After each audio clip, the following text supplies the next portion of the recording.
সেদিন ছিল আমার আর তার ডেট, ফার্স্ট ডেট।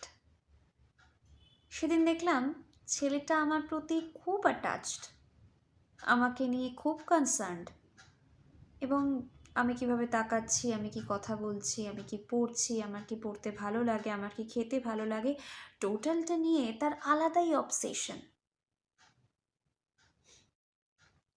তারপর মেসেঞ্জারে কথা, হোয়াটসঅ্যাপে নাম্বার এক্সচেঞ্জ,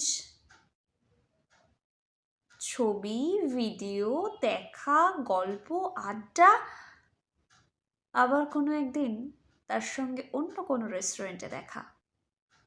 গেলাম, দেখা হলো, কথা হলো, কিন্তু ফার্স্ট ডেটের মতো তার সেই চোখটা আগের মতো উজ্জ্বল ছিল না। তার তাকানোটা আমার দিকে সেই আগের মতো ছিল না।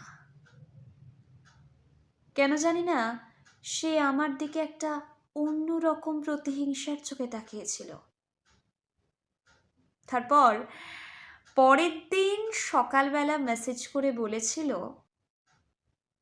তোমার সঙ্গে না আমার ঠিক পোষাবে না। জিজ্ঞাসা করেছিলাম কেন? উত্তর এসেছিল, তোমার ফিগারের সাথে আমার ফিগারটা ঠিক যায় না। I don't need you.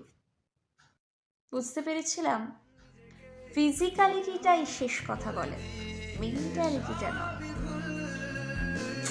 আর তাছাড়া আমার খুব একটা ভার্জিন মেয়ে পছন্দ নয়। বুঝতে পেরেছিলাম পবিত্রতাটা আমার জীবনের সঙ্গে গেলেও সবার জীবনের সঙ্গে যায় না।